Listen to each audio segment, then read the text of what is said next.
Ladies and gentlemen, as President of the Hague Institute for Global Justice, it is my pleasure to welcome you all to this distinguished speaker event. The series was launched last fall, and we've been delighted by the response from the varied intellectual communities here in The Hague, diplomatic, judicial, academic, business, and government. Our aim is to engage audiences like this one in dialogue with renowned leaders, thinkers, and practitioners. In so doing, we hope to elucidate the Hague Institute's own work on conflict prevention, the rule of law, and global governance, with commentary from leading experts in international affairs. I would like to note that in our audience today, in addition to strong representation from The Hague's diplomatic corps, we have the privilege to welcome two former Dutch Prime Ministers, Mr. Ruud Lubbers and Mr. Wim Kok, two former Foreign Ministers, Professor Jaap de Hoop Scheffer and Dr. Bernard Bot, a former Defense Minister, Mr. Willem van Ekelen, and a former Justice Minister, Professor Berlin, who will be joining us a little later. This afternoon, it is a particular honor to welcome Joschka Fischer, former Foreign Minister and Vice Chancellor of Germany, who has served the causes of peace and justice both in and out of office. Mr. Fischer is, I'm sure, well known to many here today. He is recognized as one of the most prominent European statesmen of recent decades, having guided German foreign policy during a crucial period and leading his party in the Social Democrat Green Coalition government from 1998 to 2005. These were not calm times for those engaged in foreign policy. Mr. Fischer entered office at a time when the international community was still dealing with the consequences of the end of the Cold War, grappling with the new wars which continued to be a critical focus for leading powers and the United Nations. Soon after the Schroeder government took office, the crisis in Kosovo brought the Balkan conflicts back to the top of the European and international agenda.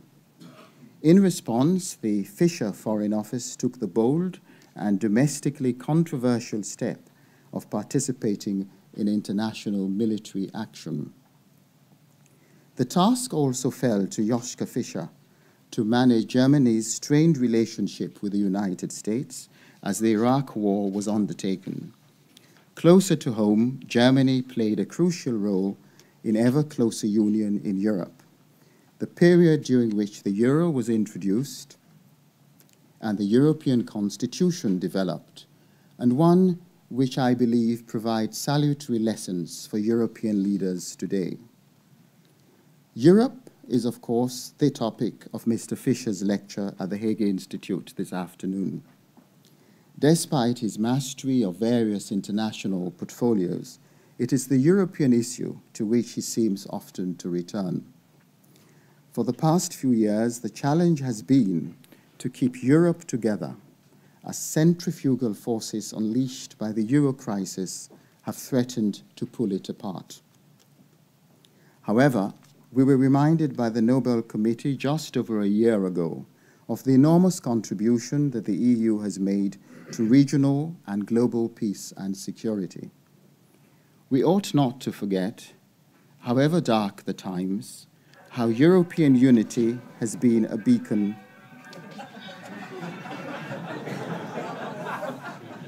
Sorry. No. He's still a person in high demand. Finlandia. Typical German, Wagner.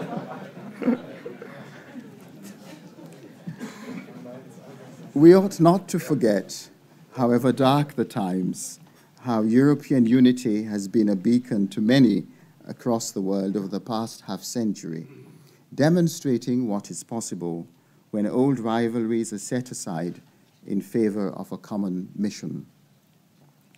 To harness the potential of this more positive reading of recent European history and to counter a nationalist threat, we require leadership. Not only political leadership, though that is essential, but also intellectual leadership. We require insights to identify new paths towards prosperity and partnership. That is an endeavor to which the Hague Institute is proud to contribute. We are also proud to welcome Joschka Fischer, whose leadership, both political and intellectual, has been indispensable on the European stage. Mr. Fischer, I invite you to deliver your remarks, and welcome.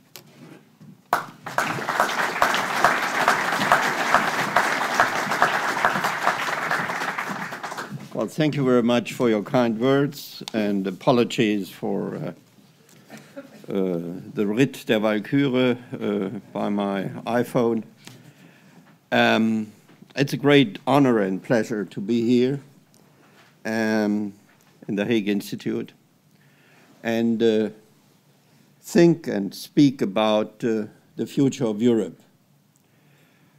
Forget about the first part of the invitation after the crisis, because I think the crisis is not over, therefore it's not after, but we are in the midst of a crisis. I will tell you why. And I think it's a good opportunity to try to explain that here in The Hague. Think forward. Next spring, European elections. We see now the beginning ramifications in many European member states, especially in my country. Migration, even if migration does not happen, it's a big issue, because it might happen. That's the debate in Germany. They are still watching, where are the Romanians? Why are they not coming? We predicted that they will come. Unfortunately, up to now, they didn't. But it doesn't matter. It's a question of mobilization, and that's the work of Eurosceptic and anti-European forces, which is now influencing the center parties on the left and on the right. And if we will have an outcome which is predicted, that the Eurosceptics and anti-European forces will have a strong outcome, but let's see the impact in the economic and financial sector, and how the investors, especially on the other side of the Atlantic, will react. What will be the political outfall, and so on. So the crisis is not over. Let me start with a short history lesson, because I think Europe cannot be understood without understanding history. We are the continent of history, whether we like it or not. And if we look back, when we talk about the European Union and the crisis of the currency union, I think it's very important to understand why the European Union was formed, or even why the currency union was formed. Was there a functional deficit at the beginning of the 90s? No, we didn't need a new currency system. We had one, which was working. Not everybody was pleased with it, especially French president at that time was not pleased with it. But it was based on the Deutschmark. The Deutschmark was regulated by German law and supervised by the Deutsche Bundesbank. And we had flexible but also firm exchange rates. So the system, from a pure functionality, did work. What happened at the beginning of the 90s? Serious economic crisis or what? No. A historical moment. The end of the Soviet Union, of the Cold War, and, very important, unification of Germany. This was the reason. So the currency union was formed based on political reasons, not on currency or on the functionality of currency deficits or economic deficits. And why was the European Union formed at that time in the treaties of Rome? It was formed because the old system, which has organized the European sphere politically between the states, had collapsed, completely collapsed in 2 world wars. The balance of power system didn't work any longer because the balance of power meant at the end, war is not excluded. And if you look back into one of the founding documents of the idea, of the modern idea of European unification, you will find the greatest British statesman, Winston Churchill, with his marvelous speech in 1946 in Zurich. And he's explaining that Europe must be united to create a new political state system on the continent to avoid disasters in the future. So the real reason for creating the European Union and the euro, the currency union, were not economic reasons. Economy was the tool and is the tool. But the real reason you will find in history and politics. And therefore, we have to ask ourselves, what makes the difference between the financial crisis in the United States, China, Japan, wherever you like around the globe, and Europe? And why is Europe so different? Europe is so different,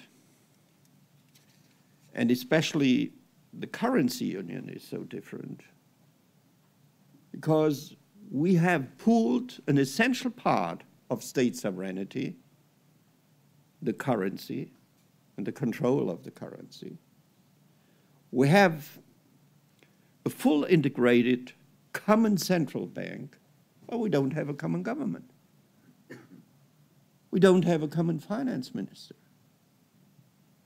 So we are living in an in-between situation. All the others were severely, more or less severely hit by the financial crisis, but it never raised an existential question for the future of the United States, Japan, or whatever. But Europe was hit by this crisis in a moment where we were in between. We left the old bank of the river, time of sovereign nations, but hadn't reached a new bank, a fully integrated Europe, and just in between, we were hit by a huge flood. And there we are. And we have 3 options, ladies and gentlemen. Either we go back. Mr. Wilders wants to go back. I'm not sure whether, if he knows the consequences, he really wants that. He wants to get power, that's legitimate. But for that, at least he predicted he wants to go back. Madame Le Pen wants to go back, and many others. Or we defend the status quo. Or we move forward to the other bank of the river. And this means full integration, full political integration. I will come back to that a little bit later. Honestly, I think we have only 2 options, because I don't see that the present status quo is sustainable. The present status quo is not sustainable because the crisis pushed us into a completely different situation. First of all, the European Union was a success story based on a win-win situation. with the crisis now, we are in the midst of a very bitter conflict about the distribution of opportunities and wealth between North and South, rich and poor. Even worse, the European Union was structured that an equilibrium between rich and poor, small and big, should be achieved by the structures. Today, driven by the crisis, we are in a situation that we have creditors and debtors. And it's hard to achieve a balance between creditors and debtors. The creditor usually decides, or the debtor tries to make something very revolutionary and say, forget it. I'm fed up with that. And I wouldn't exclude that there might be a risk after the European election. Let's see how the turnout will be, whether in the southern member states, political forces will have a very strong turnout, and voters will move in that direction. We are in a situation that we have now a massive conflict, not any longer a win-win situation. And this conflict has the capability to tear the Union apart. And the third element is that the European Union was also created to integrate Germany. Germany, the big problem since the first unification in 1871 after the Franco-Prussian War was won by Prussia. And since then, the whole European state system had to deal with the so-called German question, which led to 2 world wars, the partition of Europe in East and West, the dominance of non-European powers in Europe. And at the end, we all were happy because when the wall came down and Europe were, not only Germany, but Europe were reunified, we thought, now it's done, it's over. But what we see now is that driven by the crisis, and do not misunderstand my words now, I have to be very careful with my imperfect English. It was never intentionally. I don't know even one person in Germany who had the intention to get to come into such a position. But from a European Union, which was based on equilibrium and based on the idea to integrate Germany and use Germany's capabilities and powers for the sake of all of Europe, and not in a hegemonial approach, we are de facto in a hegemonial situation of Germany. Why? Not intentionally. But driven by the crisis, Germany, as the lender of last resort, is in the position that the national decisions in my country seem to decide in which direction the European Union will move. These 3 reasons are the reasons why I think that the present situation is not sustainable, ladies and gentlemen. That this is not a sustainable, the status quo is not sustainable. So from that point of view, option 3, let's move ahead.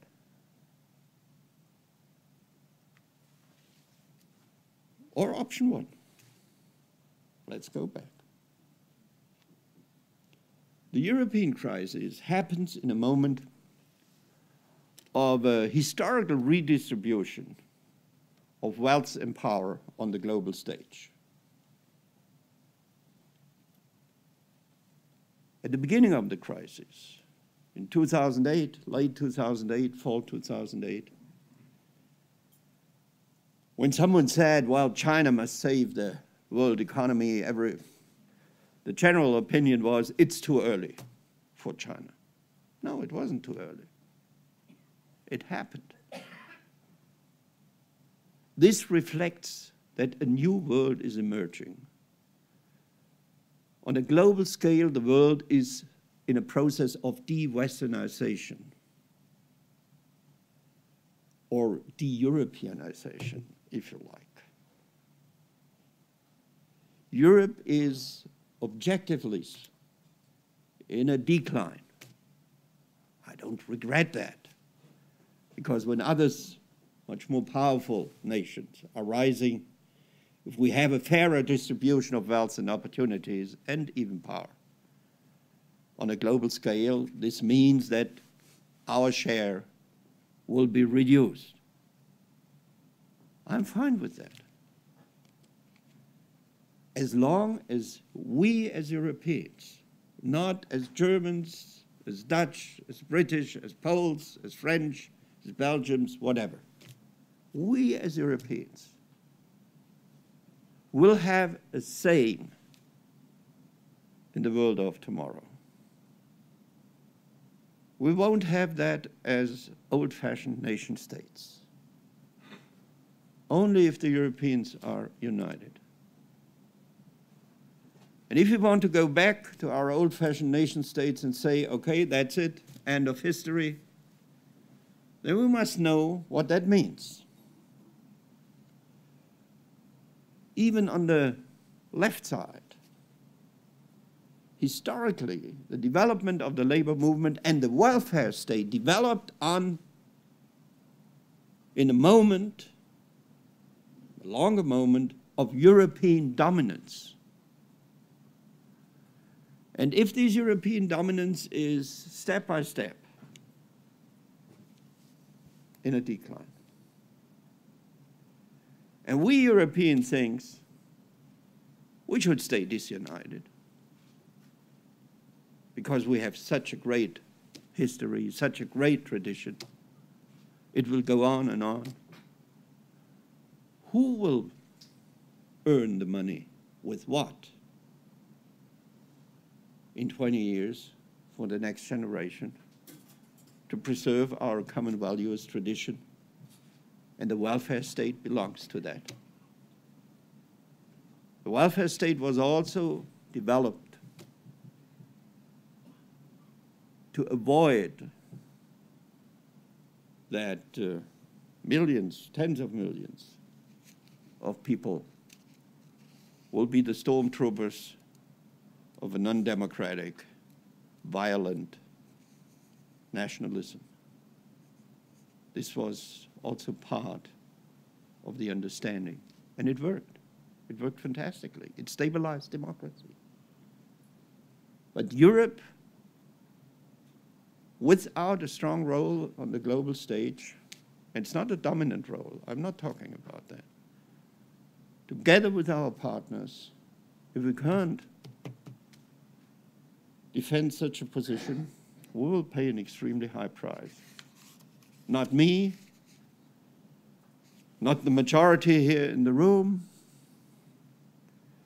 but our children and grandchildren, definitely. So it's a lot at stake at the moment. And my answer, ladies and gentlemen, is very simple, but hard to achieve. We have to move into full political integration. And what does that mean? The United States of Europe. Whether you like it or not. If you don't have the United States of Europe, I don't believe that you will defend the currency union successfully. And I don't believe that with the failure of the currency union, the common market will survive. It's a complete illusion. Our deficit is, well, we have many economic deficits, but all the others have also economic deficits. Neither Japan nor China nor the US are in a perfect shape in economic terms. But only Europe has a political, a structural deficit. And every time when the European integration process has a severe setback, like the failure of the constitution in France and the Netherlands, or is in a deep crisis like now, there the voices are coming back. At that time, Tony Blair and others, this time also on the continent. Stop about talking about institutions. Stop the process of integration. What we need is a Europe which can deliver. Therefore, we need reform. But in a European Union of 27, the Brits have a different perspective, what they need in reforms than the French. And the French a different one than the Italian, and the Italian a different one than the Germans, and so on, and so on. I think one of the great achievements of the European Union was enlargement, heavily criticized. But where would we be in Europe with many Eastern and Southeastern European states not in the European Union, with the re-emergence, the assertiveness of Russian policy? Think about that very carefully. And the Europeans have stopped to talk about the success stories. It was mentioned when I became foreign minister, and some are here in the room who made the same experience. War came back to the Balkans. It was a great success story of NATO and the EU. First of all, to stop by the use of force all these atrocities, this violent nationalism. Secondly, the European Union, together with NATO, developed then a transitional program. Stability Pact was the name. Then the association agreements. And then status as candidates and the first accessions. Enemies which have killed each other are still in a very troublesome and complicated situation, but we created peace there and a perspective. Without the European Union, without believing in the perspective that all the nations in the Balkans will one day belong to the European Union, I predict violence and even war will be an imminent threat there. Not in the rest of Europe, but there. It's a success story. Well, we are not talking any longer about success stories. There are many other success stories. But let me come back to the crisis and the United States of Europe. I know it's almost a taboo to talk about the United States of Europe. Does that mean the United States of America? No. The United States of America are not the United States. Since the Civil War, the United States of America would be more honest if they would call it the American Union. Are we a union? No. If the Europeans would be more honest, we would tell us the European Confederation or something like that.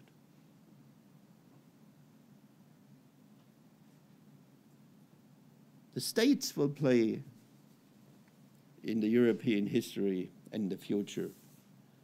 They play a key role. And when we talk about political integration, I think we have to give up some of the mantras of the two major camps of European integration. There are two camps. First camp is the integrationist or federalist camp. They believe, and I'm a federalist, but I don't believe any longer in this mantra.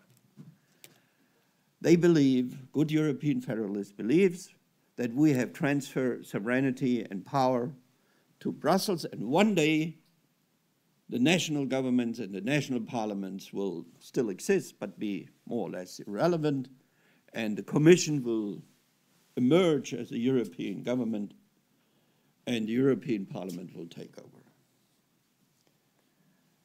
I think there's a lot of illusion in that. And the second camp are the intergovernmentalists. De Gaulle was the most famous one, the Europe of the fatherlands. Yeah, we have integrated elements, but the real power should be kept in the national capitals. A kind of a hybrid form of federation, but mostly confederation. It's also not going to work. When we look to the crisis, I think we have in the process which was pushed forward by the crisis, we have some very interesting experiences to make. The main axis between the EU and, or in the EU, is a relationship between the member states or the nation states and Brussels, the EU. And what I learned out of the disaster of the Constitution is that many of us at that time, including myself, thought, okay, let's get beyond the intergovernmental conference structure. Let's integrate the parliaments, especially the European Parliament, because this will create legitimacy. It didn't create legitimacy. Legitimacy, and especially in a democracy, legitimacy is a key element, together with the rule of law, the constitution, and democratic elected leadership. Legitimacy is with the member states and with the national parliaments and with the national governments. So I strongly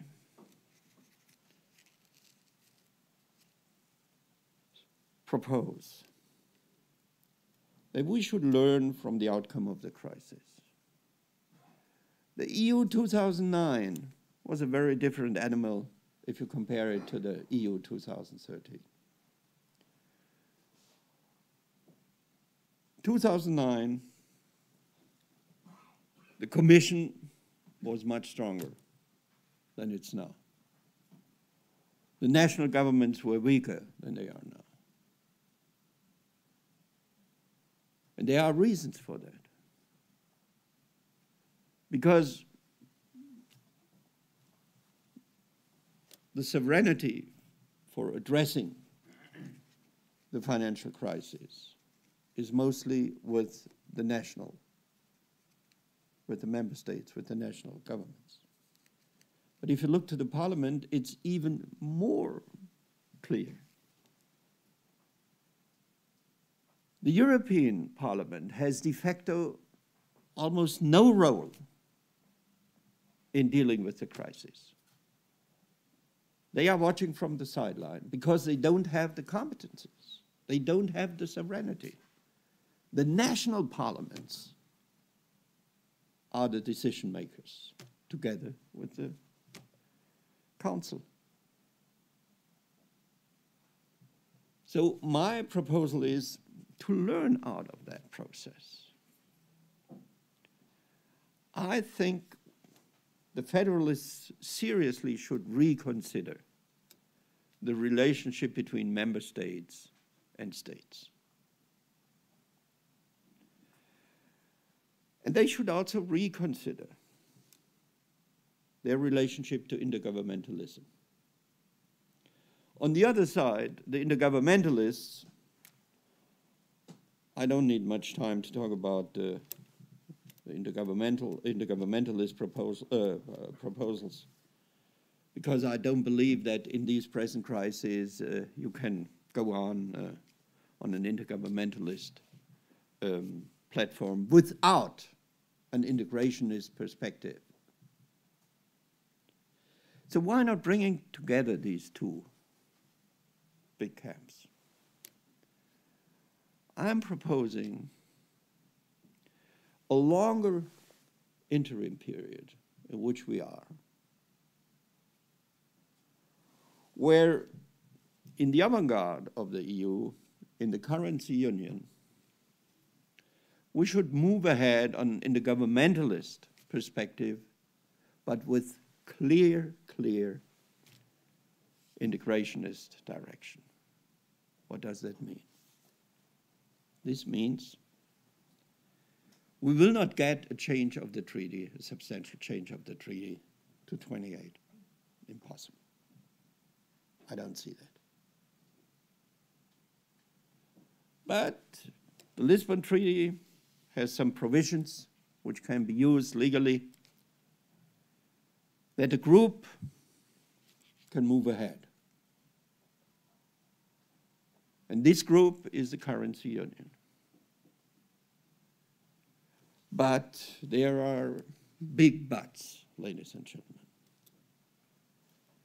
Because this would need a common understanding, or at least the preparedness for a compromise inside the group of the currency union to move ahead. And moving ahead will be very complicated. At the moment, the majority in the currency union, or everybody in the currency union, is defending the status quo. On the one hand. On the other hand, the status quo does not exist any longer. Defending the status quo means defending Maastricht. Means not to pool power, but to believe in principles printed on paper. This hasn't worked. Even in economic terms, in macroeconomic terms, Maastricht didn't meet the expectations the founders of the Maastricht Treaty had at that time, that with these principles we can reach a certain moving together in economic terms. Just the opposite happened, as the crisis has brutally revealed. So I think that even in economic terms, we will face some very, very harsh decisions. If we do not overcome this conflict about the distribution of wealth between North and South, this will, within a decade, ruin the European Union. This cannot be done by telling them, you have to behave, you have to become, everybody should become Germans. They won't. Since the Italian unifications, our Italian friends are Italians, and they will continue to be Italians. They won't become Dutch, and definitely not German. And we like them, therefore we are, many of us are enjoying it to go to the Mediterranean, not only because of the different climate, but the different lifestyle, different way to deal with things, whatever. Europe was never meant that one national mentality will govern. It was always a compromise. I used to say to my German compatriots, if you believe that 100% German is the best world in which we can live, let's leave the European Union. Then we have to stay alone. And I would say the same to our Dutch friends. Because Europe means always a compromise. Without compromise, there is no Europe, but a lot of European conflict. So from that point of view, I think if we move ahead, it needs a lot of courage and leadership. And that's exactly a very scarce resource nowadays. It's also a crisis of leadership, what we have in the European Union, and a crisis of the center parties. It's obviously. The center parties always think, if we don't talk about Europe, the anti-Europeans will become weaker. Let's see how this turns out in June. My political experience is, take the bull by the horn, or in this case I wouldn't say bull but ox. Take the ox by the horn. Huh? Confront them.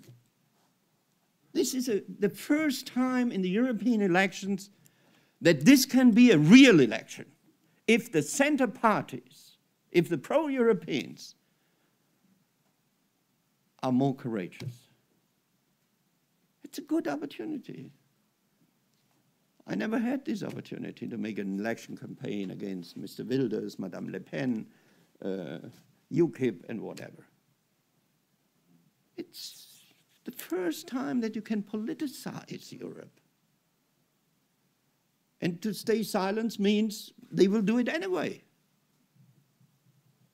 And this is the experience in the French election, in the German election. I suppose you had a similar experience in your national elections. The anti-Europeans will not shut up. If you don't confront them, you will see the results. So it's also a crisis of leadership. Now, what has to be done? The Greeks announced now that they have a small, not deficit, but a surplus in their budget of 2013, in the primary budget. Means without paying for the debt. With the paying for the interest rates for the debt, it's helpless. With the austerity policy, the economy will shrinking, and with the shrinking economy, the secondary debt will rise, even if you stabilize your budget. You can't save you out of such a disaster. And especially the Germans should know that. It's completely forgotten. Everybody is talking about the generosity of the United States with the Marshall Plan. Right. But this was only one element of three. The second element is that after the Second World War, there was a de facto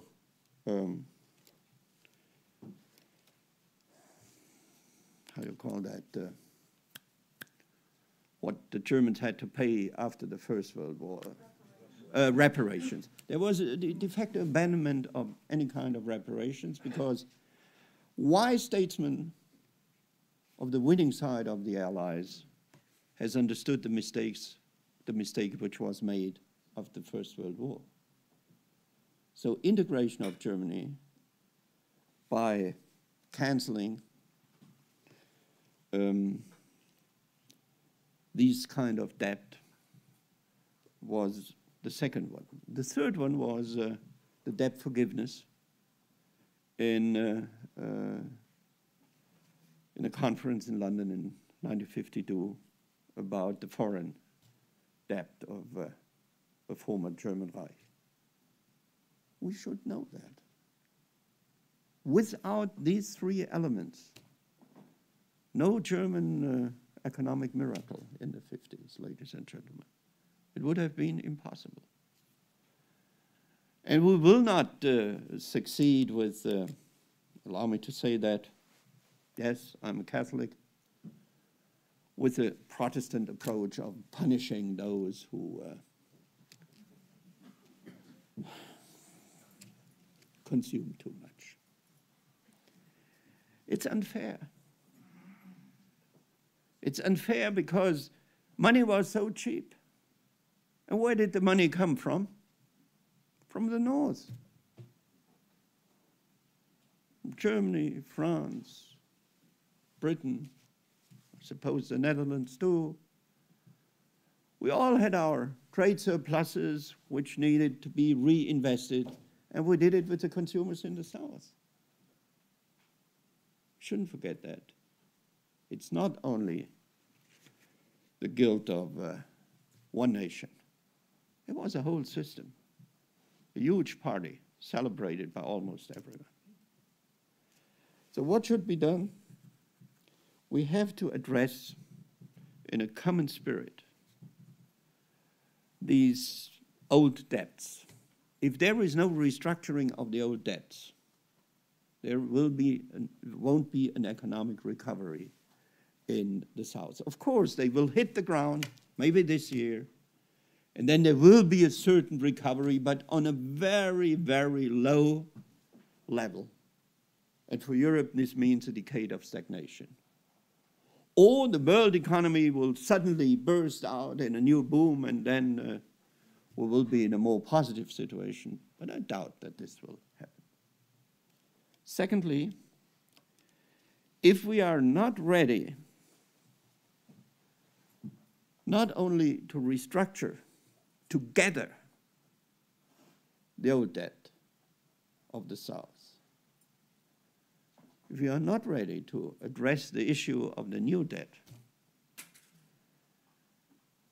and I know what I'm talking about as a German,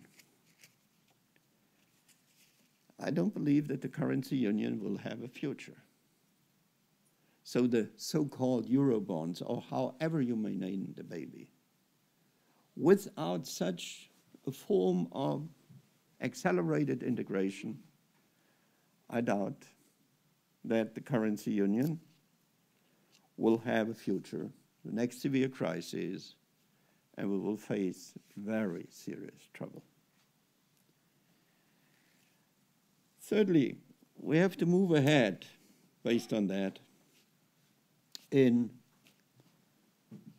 also a transfer mechanism.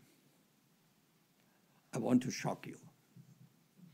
Therefore, I'm brutally frank, not using diplomatic words for that.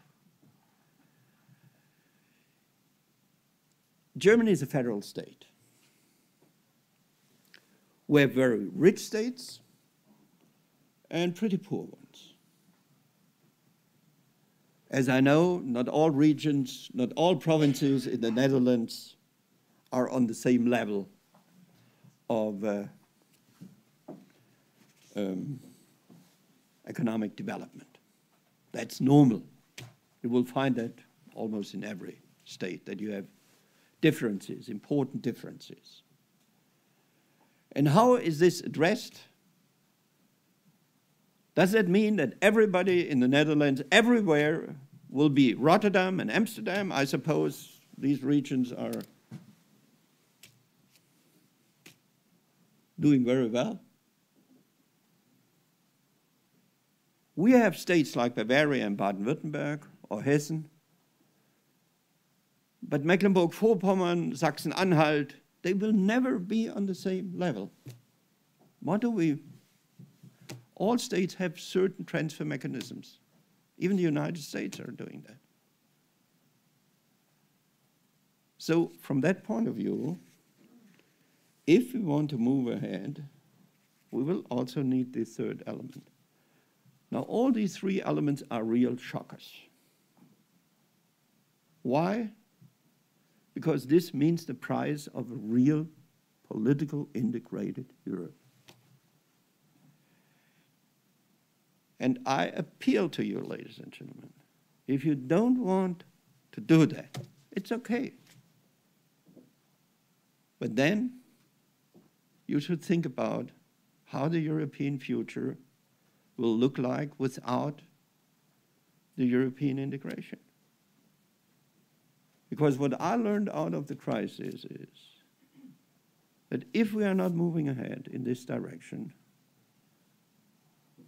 the forces of renationalization, the tearing apart of the European Union with all consequences, will getting stronger and stronger.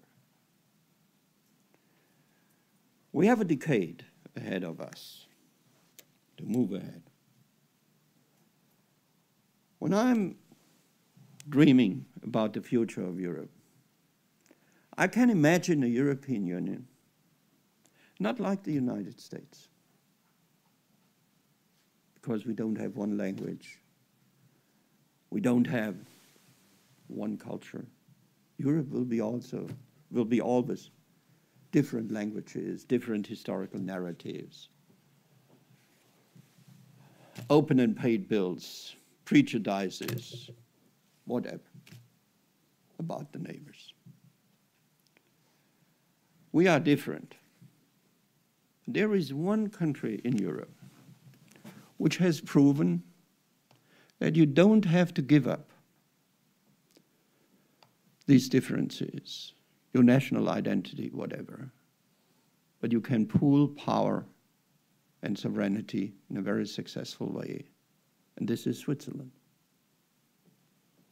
If you look to Switzerland, Switzerland wouldn't exist today, modern Switzerland, if after the Napoleonic Wars,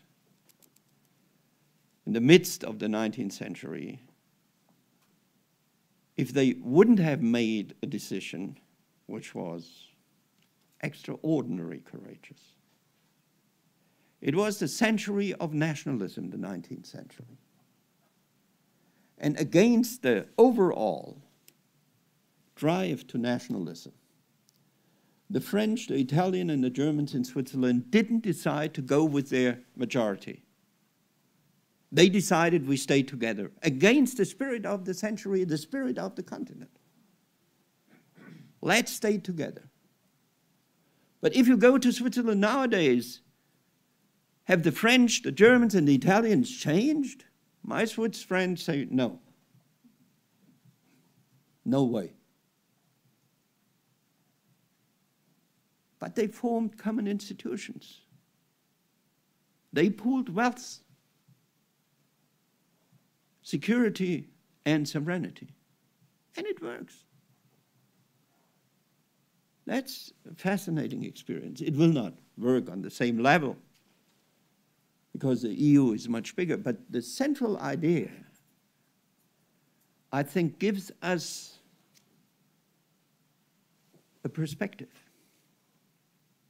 And if I look to the present situation, talking about the currency union in the EU in 2013-14, what do we see?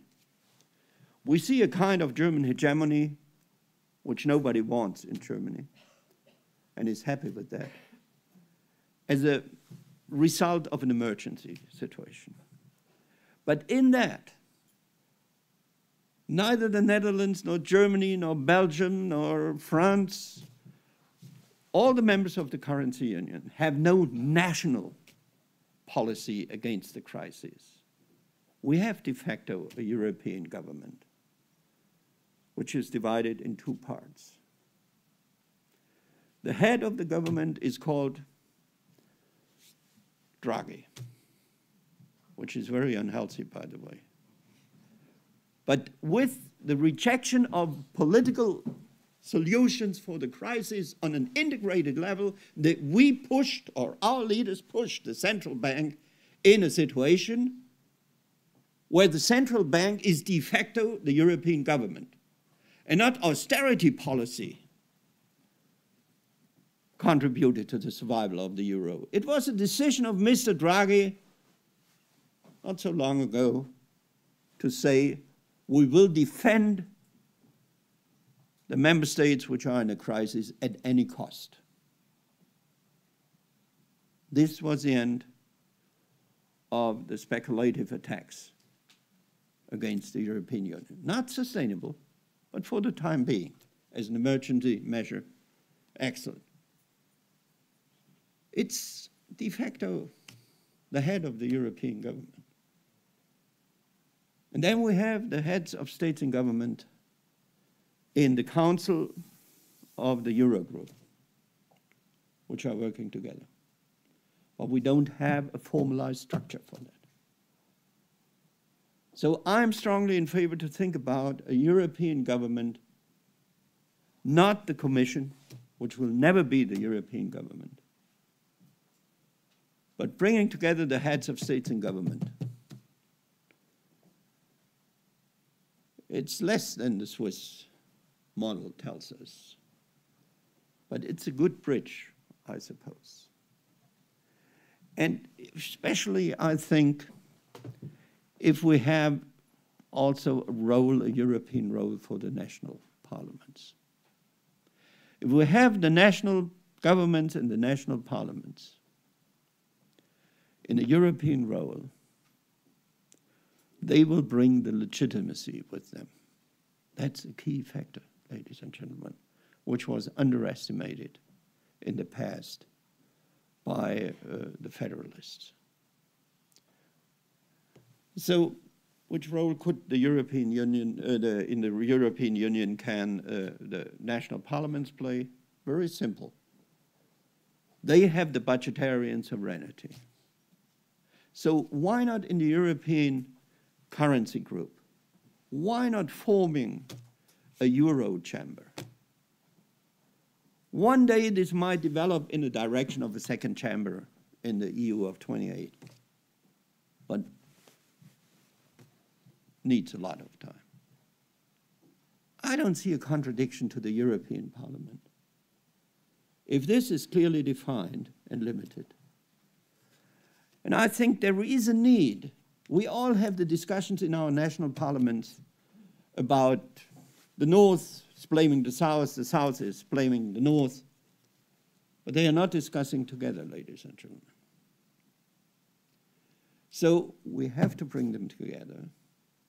And why not integrating the decision-making process linked to Europe and to European issues together with the national parliaments?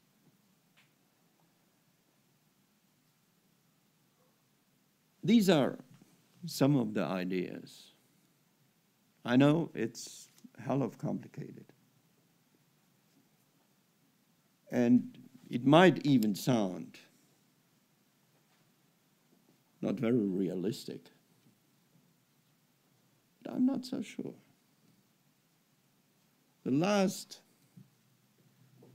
experience I made during the crisis is that within 3-4 years, things happened. I never thought that they will happen during my lifespan. In 2009, what was the German position? No bailout. Who is talking about no bailout nowadays?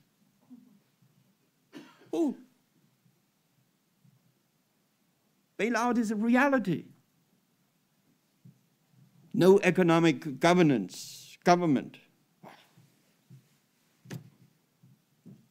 All the elements are there, not very efficient coordinated.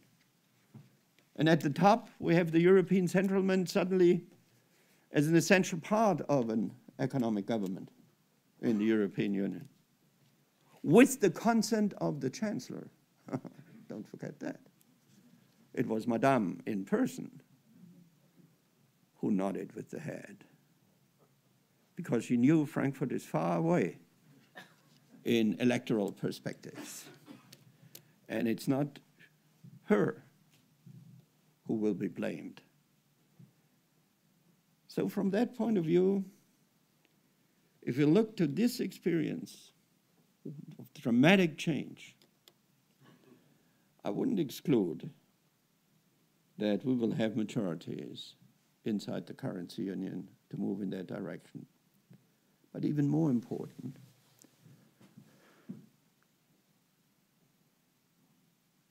every time when the heads of states and government came together in Brussels in the Eurogroup format, and Monsieur Trichet or Mr. Draghi was telling them, we are at the brink of disaster. And they looked into these dark, cold holes. They moved. Only one step back, but one important step. Therefore, I hope that my analysis is correct, that the crisis is not over. Because our leaders are not following a strategy, they are following the pressure of the crisis.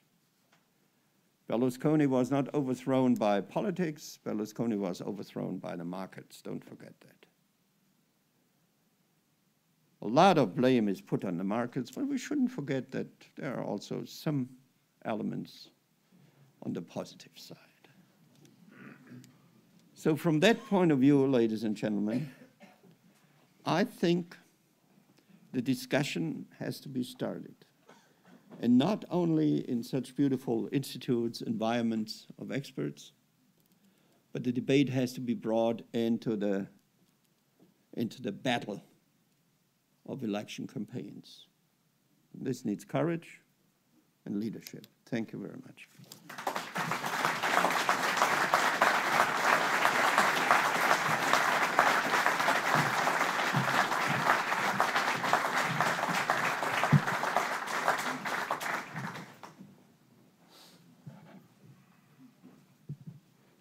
Well, thank you very much, Mr. Fischer, for your very stimulating remarks. You began your remarks by noting that there is increasing concern about the results of this year's European Parliament elections, with nationalist parties poised to do well in a number of countries, including the Netherlands, France, and the UK.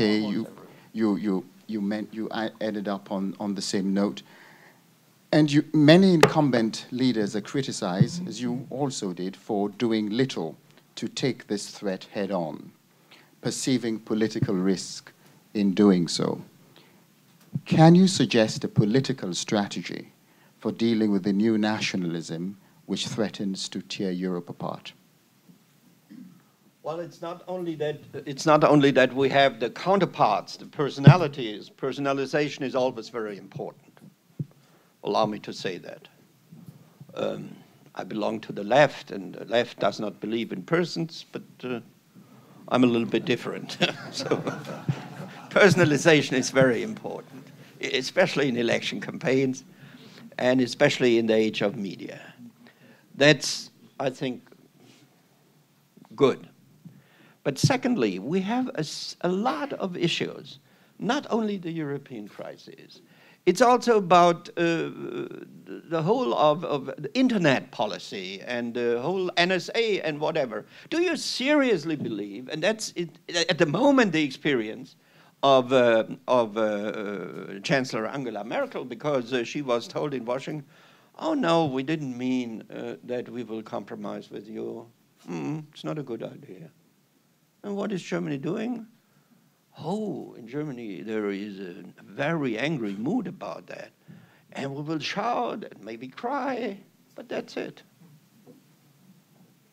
But if the Europeans would be united and have their own position, it would be a completely different thing. Allow me to refer to Germany because I'm used to, I know the German domestic situation. If the Commission against monopols in Germany is telling a huge American internet company that that's not good what you are doing and come over, we have to discuss that, I doubt that there will be a reaction. If the Commissioner for Trade in Brussels is doing that, they jump into their airplane and arrive immediately, because this is a market of 600 million consumers fully integrated with the power in the Commission. So from that point of view, we have issues. Migration is not a Dutch problem, is not a German problem, is not a British problem. It's everywhere a problem. And as pro-Europeans, are we ready to fight for a common migration policy? And we have the same problems, underlying problems. We are getting older and older. I read a fantastic article in a German newspaper who said, okay, if we tell all the Romanian and Bulgarian doctors, nurses, whoever, that they should leave, they are not welcomed, good luck, Germany. And I suppose it wouldn't be very different in other European member states, definitely not in Italy and some other member states.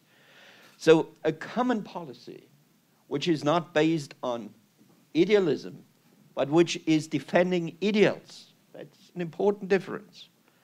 A combination of realism, but also defending ideals. I think that's a second element. Thirdly, issues. I mean, the Europeans are very, very upset about Russia, how the Russians are dealing with the Ukraine. Hey, come on. What is the European Union doing in the Ukraine? We know that since years, that Putin has a clear strategy since he entered office as a Russian president. We want to get up, not any longer be on the knees in its relations to the West. He wants to bring the motherland again together. And there Ukraine is a key question. And he wants to increase the role of Russia on the global level. All three, and I'm not blaming Vladimir Putin, legitimate issues from a Russian perspective. And the Europeans. We know that the independence of the Ukraine is the cornerstone of the post-Soviet European order. What have we invested? I exclude Poland. What did we do politically and economically with Ukraine? A very complicated country. But now we are shocked that the Russians, well, third element. So there are many elements, I think, where we can make quite clear that the national perspective means no perspective. And I would strongly address that. So social issues, whatever, bringing together, this would be my advice. But don't forget the personality. Just another question. The EU is often criticized as an elite project, which that with integration often continuing regardless of domestic consent. If more integration is the answer, as you have suggested, or as you put it, getting to the other bank of the river, how can we bring the public along with us in Europe, and what are the risks of failing to do so?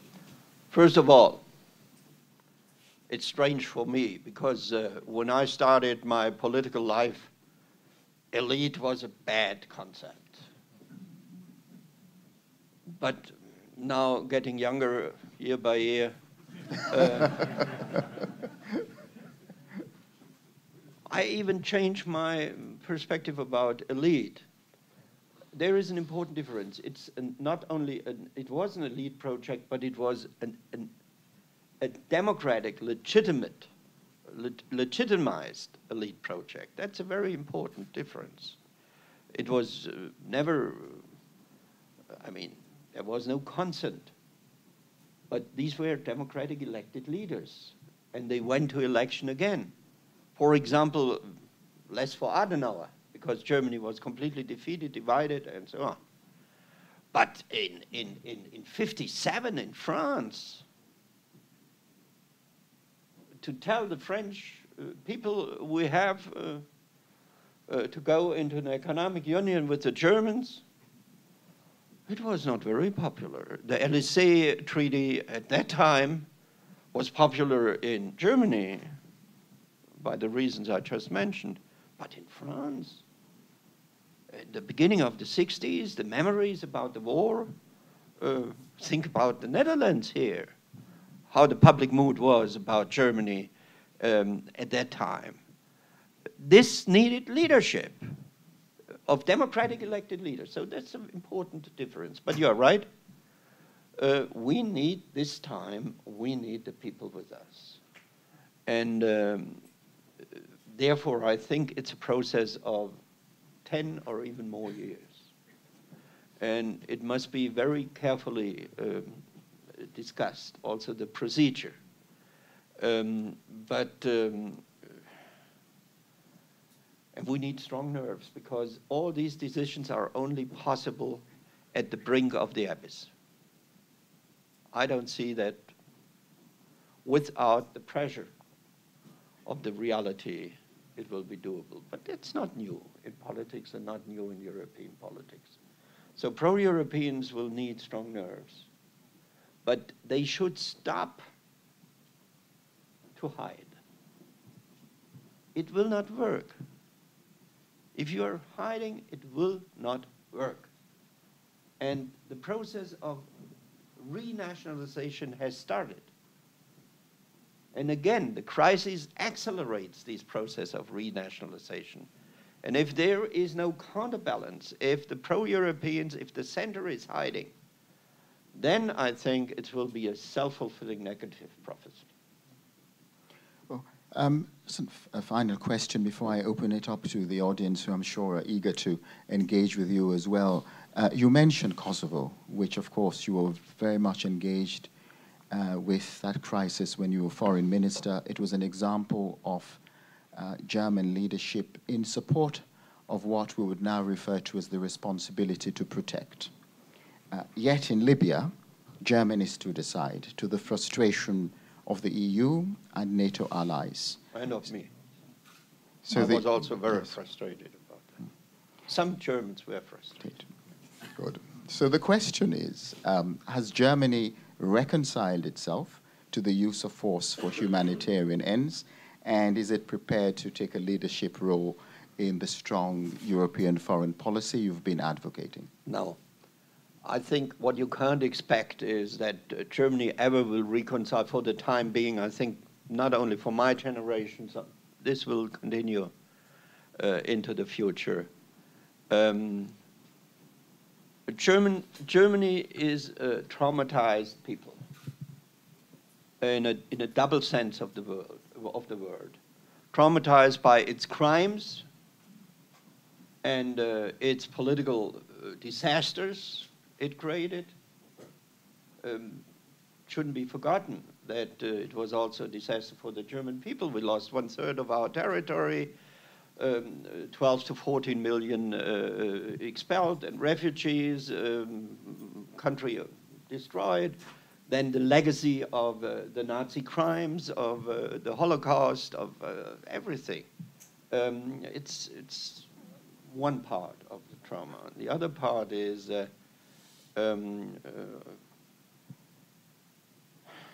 that we don't have a positive narrative about the use of force. I suppose, not knowing it, but I suppose that as a young Dutch, when you grew up, the War of Independence against the Spaniards and later on, I mean, plays an important role. In Switzerland, it's also the fight for the independence, and in France, in everywhere. In Germany, you don't have a positive narrative. Use of force meant always to attack or being attacked. And therefore, this trauma is very serious, and it should be understood.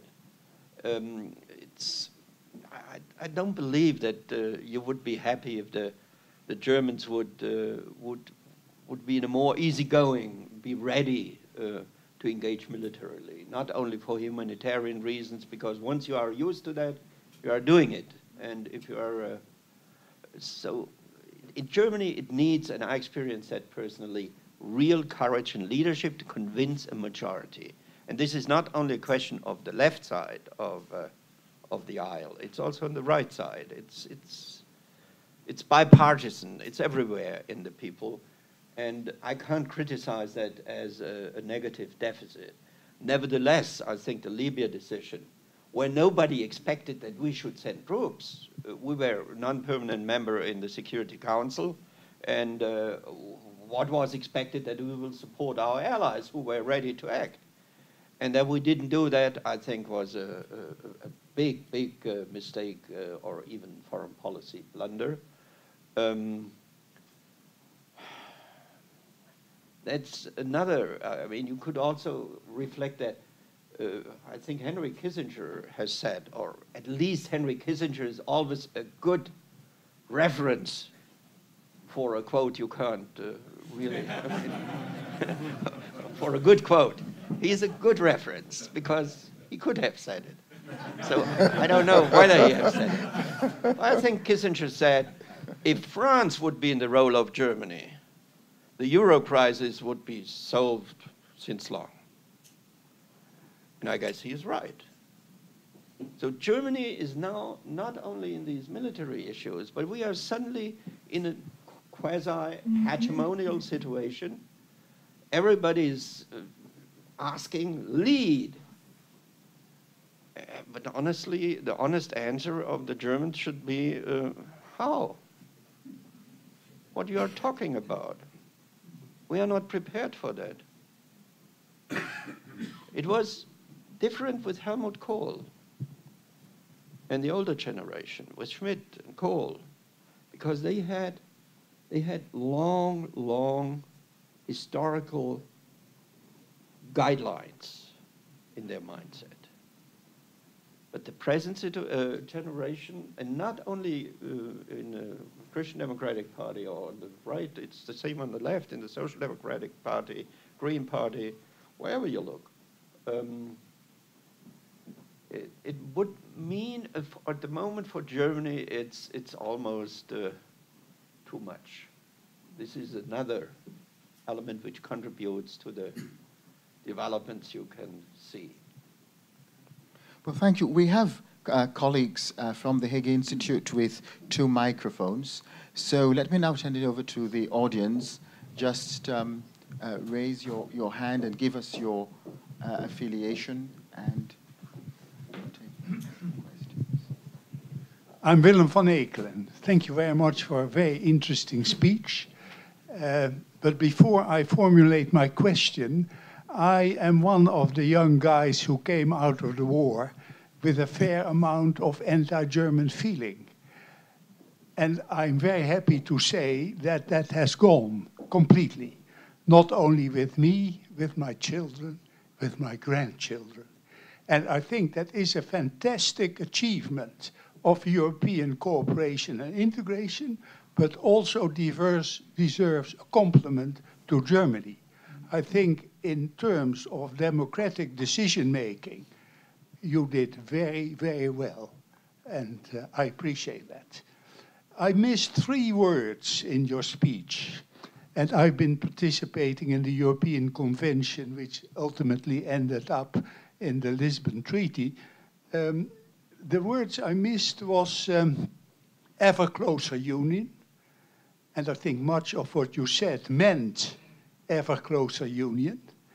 The other word was subsidiarity, and I see in your wishes for the future a bit of that. And certainly in Germany, I think the word subsidiarity is perhaps better known than in the Netherlands. And the third word I missed was Britain. I think Britain today is a pain in the neck in European. At least. Yes. But now my question. I think as a Dutchman, I agree with many of your concerns, but not about this role of the heads of government in the European Council. I accept that sometimes the Council is necessary to cut through a dilemma after careful preparation beforehand, but I don't see the link in any case with national parliaments, because national prime ministers, head of government, are subject to parliamentary control in their own country. So why do we need additionally a link between national parliaments? Let us, on the contrary, try to make the European Parliament more responsible, and I think they are doing well. And the Treaty of Lisbon, certainly, the party which gained most was the European Parliament.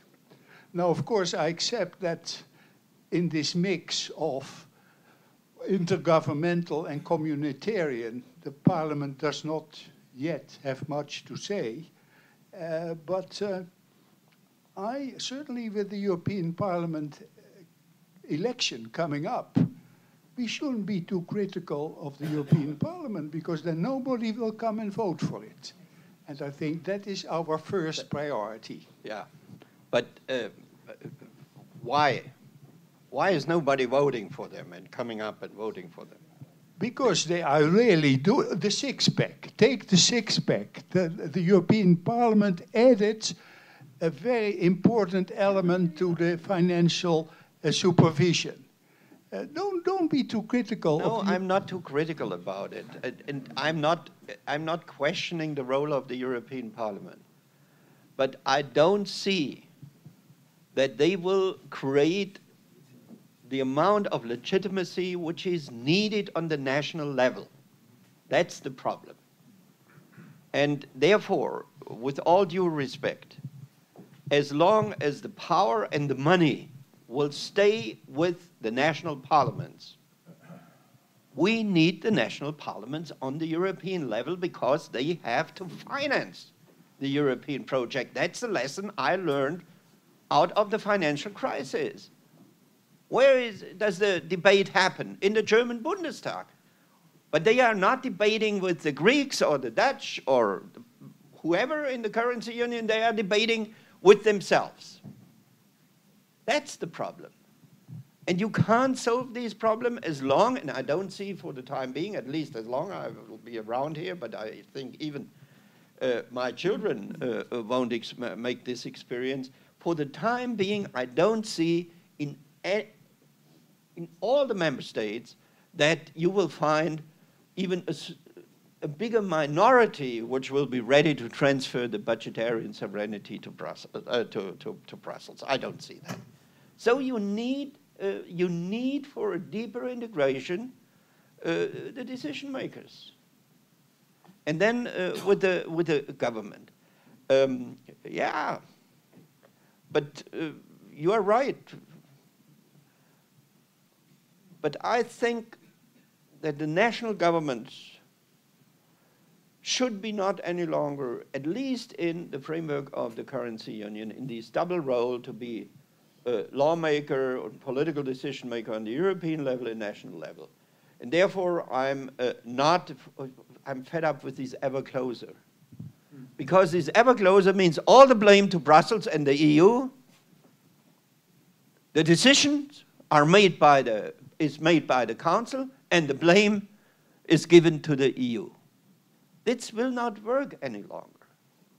And therefore, I'm in favor of a dual responsibility. And I don't see the role of the national parliaments in the so-called Euro chamber. I don't see the role that they have to play the full-fledged European role. That's the European Parliament, so-called first chamber.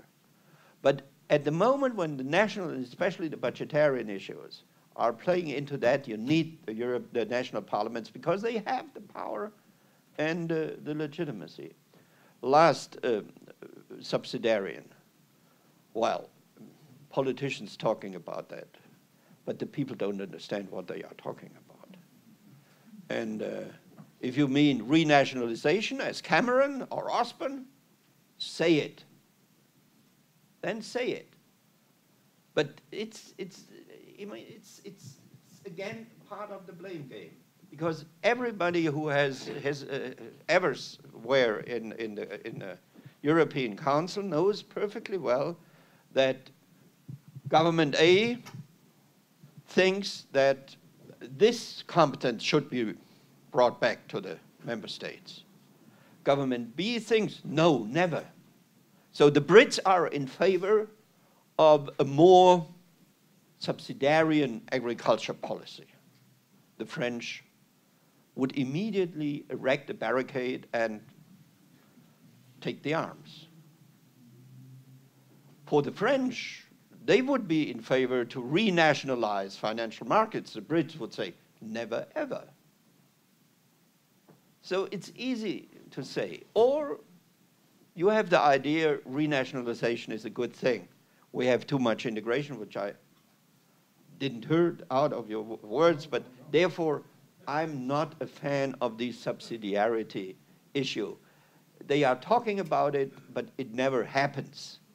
And it's also an element which must be addressed, but it's not in the center of the debate at the moment.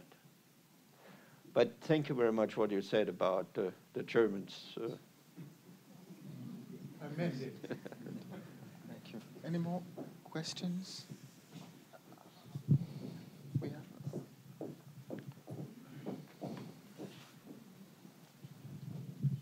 Thank you. Robert van Dijk, Minister of Foreign Affairs. I have a question of how to reply to the rhetoric of the radical parties. Because basically they're playing a very clever game. I mean, they're spreading fear. And when you spread fear about this unknown entity, which is called Europe, or European Union, I mean, fear is incredibly powerful. I mean, we've seen it in the Balkan, we've seen it in Rwanda.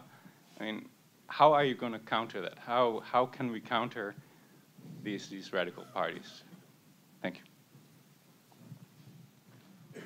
Well, there is an old experience that, especially in the very hot regions, you have to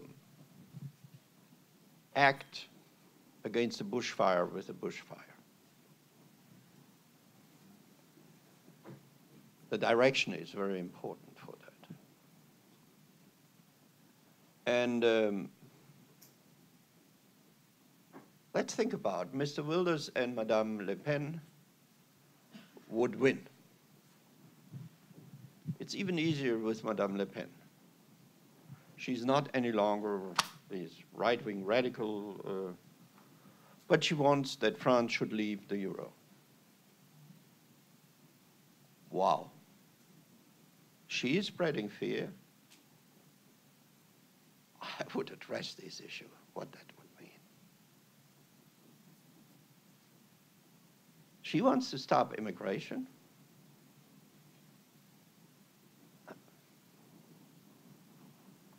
I don't understand these.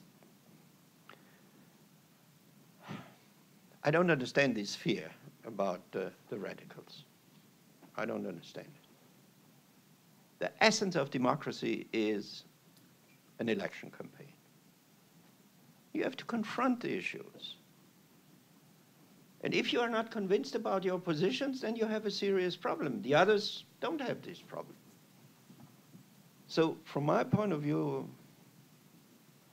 I would plan a real tough, highly political campaign, just with the issues which are important for the future of the nation and the continent.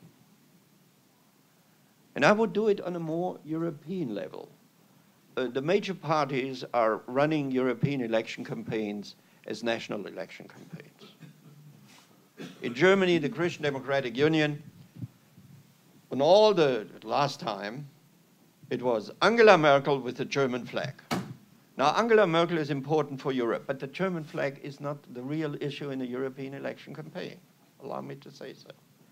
It should demonstrate we are good patriots and so on, but you have to mobilize your voters. Campaigns will win or lost by the mobilization factor. You have to mobilize your voters. But you can't mobilize your voters if you are not convinced by your positions, if you are not very political or not very interested in such a campaign. That's my answer. And I have a lot of experience of successful campaigns.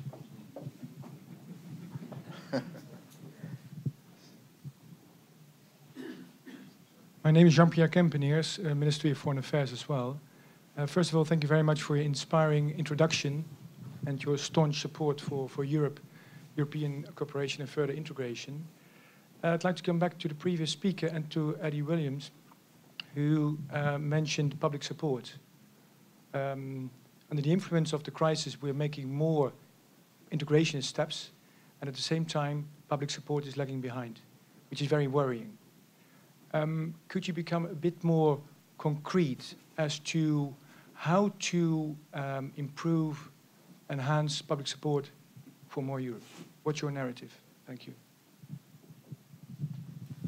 Well, with every day we move ahead in this twilight situation in which we are stuck as pro-Europeans, it will be more complicated, no question about that. Again, I have to apologize to talk about the German domestic politics here, but it makes your point. Angela Merkel never explained what was her policy to the German people. She never did that. She was successful. If you are looking to the last national elections, it worked perfectly well. But she created a vacuum by being silent. And there is nothing like a vacuum in the real world. It will be immediately filled up by emotions, Eurosceptical emotions, whatever. And she created a situation where her options were narrowed, especially inside her coalition. For key decisions, she has lost the internal majority in the last coalition and needed the votes of the Social Democrats and the Greens in the parliament for majority. It shouldn't be forgotten. It was clear that she could have it, but this was backfiring from her as a result of her silence. That's my reading. So, and it was also, I mean, she made, from my point of view, two severe mistakes. The first mistake was done in Paris. Maybe you will remember the extraordinary meeting, I think on a Saturday in the Élysée Palace during the French presidency in 2008, October 2008, including the non-Euro member group, Eurogroup member Gordon Brown. And there, France and some others wanted a common solution for the crisis. And Merkel said no. Coordination, yes, but everybody has to take care about the crisis at home. I think this was the beginning of renationalization and the turning around of the European project. And secondly, her domestic silence. What I learned, including the reaction of the financial markets, pragmatism in the process of implementing is extremely important. But pragmatism without a vision in a moment of such a crisis is an empty shell. What the people want to hear, and all these Eurosceptics and so on, my experience from the German background is that in a moment of a crisis, everybody is looking to number one, the elected leader, he or she. It's in a democracy, and even the most anarchistic members of a nation, in a moment of the crisis, they look to the leadership, in which direction they think we should go. And even if you don't have voted for the coalition or the party which produced the prime minister, chancellor, president, whatever, it's a democratic reaction that in a moment of crisis you want to have guidance from the very top. And if there is no guidance, and there is no guidance not only in Germany, sorry to say so, when I'm looking around, where is the discussion? Where are the ideas? Essential parts of the European project are turned upside down. And do you hear a discussion? Do you hear a discussion of intellectuals? Not only to mention the politicians. What's wrong with this generation of the 60s, of the baby boomers who are now around 50? What's wrong with them? Have they forgotten history, everything? I don't understand it, honestly, as someone who belonged to the 40s. What's wrong? It's not only in politics, it's everywhere in every European society. And you mentioned Britain. Well, poor Cameron. He thought by feeding the beast, he can calm it down.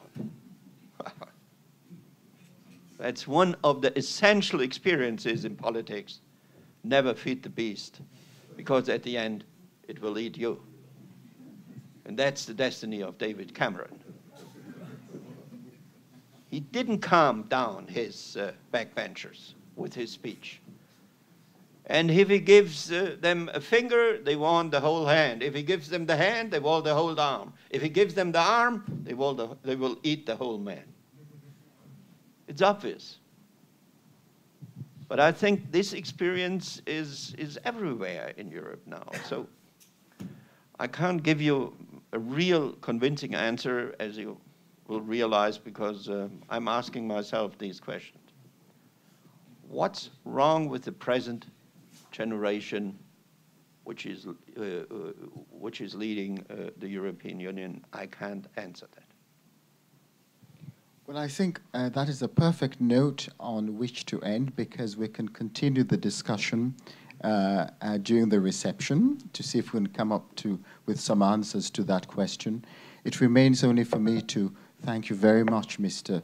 Fischer, for your really stimulating remarks. I only hope that for the future of the European Union and for the future of the continent, that the incumbent leaders will take on board the spirit and letter of your sentiments.